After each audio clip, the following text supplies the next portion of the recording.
આજની વાર્તા દરરોજ આપણા મનને સાફ કરતું રહેવું જોઈએ.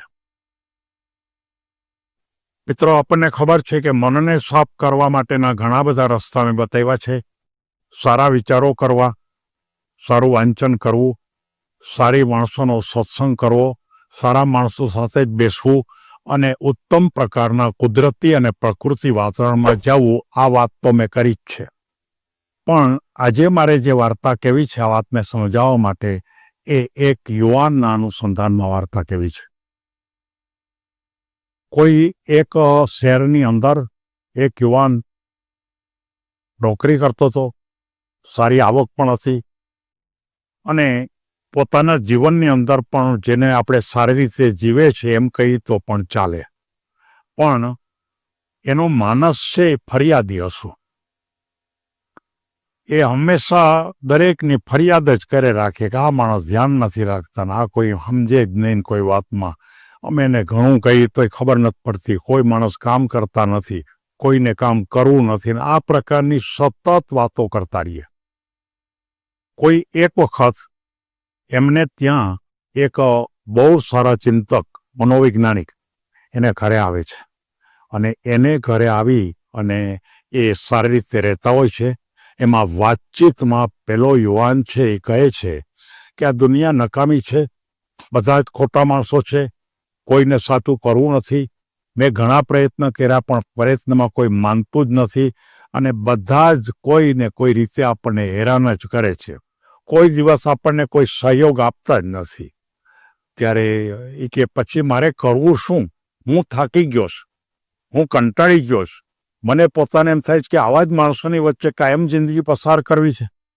ત્યારે પહેલા જે મનોવૈજ્ઞાનિક હતા એણે એમ કીધું કે ભાઈ, તમારી વાત 100% સાચી છે, હું પણ સ્વીકારું છું અને એમાં એક પણ બાબત ખરાબ નથી, એ વાત ચોક્કસ છે. પણ મારે તમને એક જુદા રસ્તાની ભૂમિકામાં વાત કરવી છે. મારે તમને એમ કહેવું છે કે તમને જે દેખાય છે આ સિવાયની દુનિયા તમે જોઈ છે? બધા જ માણસો ખરાબ છે, બધા જ માનો કે ખોટા છે, બધા જ માણસો છે, તો પછી આ દુનિયામાં કેટલીક સંસ્થાઓ સારું કામ કરે છે, કેટલાક માણસો પરોપકારનું કામ કરે છે, કેટલાક માણસો ઉત્તમ ભૂમિકા ઉપર બીજાને મદદરૂપ થવાનો પ્રયત્ન કરે છે. આવા માણસો તમારા સંસર્ગમાં આવ્યા નથી? ત્યારે કે મેં આટલા વખતની મેં કામ કર્યું એમાં મને કોઈ માણસ સારો આવ્યો જ નથી અને એની પાછળ એક જ છે કે હું રોજ જોઉં ત્યારે મને પોતાને કોઈ નબળું તાજાત થાય. ત્યારે પેલો જે મનોવૈજ્ઞાનિક હતા એણે એમ કીધું કે મારે તને એક વાત સમજાવી છે કે ધારો કે તું રાત્રે સૂઈ જા અને સવારમાં જો ઉઠ અને તારા મોઢા ઉપર કોઈ 2-3 ડાઘા પડી ગયા હોય અને તો જો સીધો અરીસામાં જો તો તને એ ડાઘા દેખાય કે ન દેખાય? તો કે દેખાય જ નહીં. કે જે ડાઘા પહેરાય તરત જ, કારણ કે મોઢું તો ધોયું નથી. અચ્છા, પછી ફરીવાર એને પૂછે છે કે તું ઉઠ એટલે તારા વાળ તો વ્યવસ્થિત ન હોય? તો કે ના, ન હોય. તો અરીસામાં જો તો તારા વાળ છે તને અવ્યવસ્થિત લાગે કે નહીં? તો કે લાગે જ નહીં. તો ઓયડા ન હોય તો અવ્યવસ્થિત જ લાગે ને. ત્યારે ત્રીજી વાત પૂછે છે કે તે રાત્રે જે કપડાં પહેર્યા હતા એ તો અરીસામાં જો તો એ જ કપડાં દેખાય કે તે બીજા કપડાં તારા સારા હોય દેખાય? તો કે મેં જે સુવા માટેના કપડાં પહેર્યા હોય એ જ દેખાય. પેલો માણસ કે પણ આ અરીસાને ને આ હું તમને કહું છું અરીસા સંબંધ શું છે? ત્યારે પહેલો મનોવૈજ્ઞાનિક એમ કે છે ભાઈ, મારે તને એ જ કહેવું છે કે આ દુનિયા છે ને એ એક અરીસો છે. આપણા મનની અંદર જે બાબતો પડેલી હશે એ જ આપણને વિચાર આવશે. આપણા મનમાં માણસો ખરાબ છે એ વાત હશે તો આપણને ખરેખર એ માણસ આપણને ખરાબ જ લાગશે. માણસો કામ કરતા નથી એ જ આપણે જો જોશું તો આપણને એ માણસો કામ કરતા નથી એ જ લાગશે. પણ મારે એમ કહેવું છે કે કાલથી તું શરૂઆત કર કે જે લોકો કામ કરે છે એવા માણસોને ગોત. ત્યાં પેલો કે પણ એવો માણસ મળતો જ નથી. તો કે પ્રયાસ કર, તું વધારે મહેનત કર. એટલે જો તું મહેનત કરીશ તો તારે કદાચ તારી ઓફિસમાં 4 કે 5 માણસો એવો મળશે જ કે જે કામ કરતા હશે. 4 કે 5 માણસો તો સારા હશે. એટલે કે ખરેખર તારે તારો જે અરીસો છે, અરીસો બદલવાની જરૂરિયાત છે. દાખલા તરીકે હવે હું તને એમ કહું કે તું સવારમાં સીધો તારો મોઢું જોવા જાય નહીં અરીસામાં, પણ સ્નાન કરીને એકદમ તારા તંદુરસ્ત, માનો કે સારી રીતે હાથ પગ ધોઈ, મોઢું સાફ કરી, માથે વાળ ઓઢી, સારા કપડાં પહેરી અને પછી તું અરીસામાં જોઈશ તો તને તારા વાળ ઉભેલા લાગશે? તો કે ના. બરોબર ચાલે. તારા કપડાં ખરાબ લાગશે? તો કે ના થાય. તારા મોઢા ઉપર ડાઘા લાગશે? તો કે ના થાય.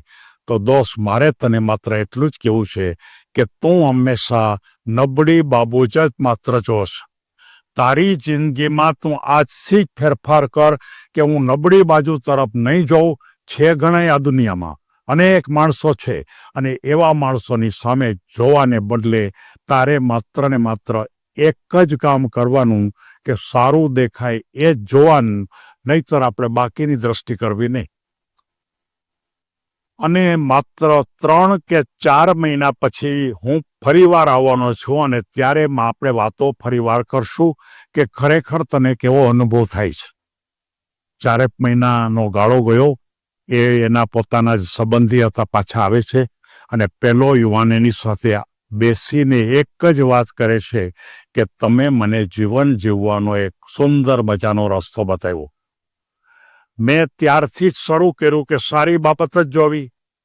કોઈ માણસ ખરાબ કરતો હોય તેના તરફ નજર જ ન કરવી. કોઈ માણસ ખોટું કરતો હોય તેને જોવો નહીં.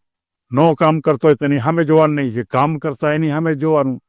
જે સારું બોલતા હોય એની સામે જોવાનું. જે લોકો આપણને મદદ કરતા હોય એના તરફ જ વિચારવાનું.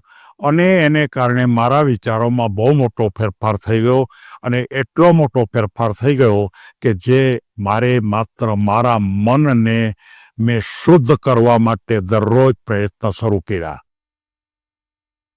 ત્યારે પહેલા મનોવૈજ્ઞાનિક એમ કે જે ભાઈ તે બધું જ સારું જોવાનો પ્રયત્ન કર્યો, પણ છતાંય આ જિંદગીમાં ક્યાંક ને ક્યાંક નબળું જોવું જ પડશે. પણ એ નબળા જોતી વખતે એના તરફ કોઈ પ્રત્યાઘાત ન આપો. સારી બાબતોને વધારે જોવી, નબળી બાબતોને ઓછી જોવી. અને જો આ રીતે જો જીવન જીવવાનો પ્રયત્ન કરીશ તો તારા જીવનની અંદર એક એવો મહાન એક વળાંક આવશે કે જેને કારણે તું જીવનમાં ટોચ ઉપર પહોંચી જઈશ. સૌ કોઈ વ્યક્તિઓને મારે એમ કહેવું છે કે ફરિયાદ કરનારા તમામને મારે કહેવું છે કે ફરિયાદ તમે એટલા માટે કરો છો કે ફરિયાદ કરી શકાય એવા માણસો તરફ જ તમે જોવો છો. ફરિયાદ એની કરી જ શકાય. માણસ કામ કરતો ન હોય તો આપણે કહેવું જ પડે કે કામ કરતો નથી, પણ એની તરફ નહીં જોવાનું, એનાથી દૂર રહેવાનું. અને જો આ પ્રકારની ભૂમિકા ઉપર જઈએ તો હું તમને બહુ ચોક્કસપણે કહું છું, એ તો પેલા મનોવૈજ્ઞાનિકે કીધું, પણ હું પણ વારંવાર એકની એક બાબત ઉપર આ વાત કરું છું. આપણે આજથી જ શરૂઆત કરીએ. પહેલા વ્યક્તિને તો 4 મહિનાની ટાઈમ આપ્યો હતો. હું તો તમને એમ કહું છું કે તમે આજીવન આમ કરો. આપણે 4 જ મહિના શું કામ?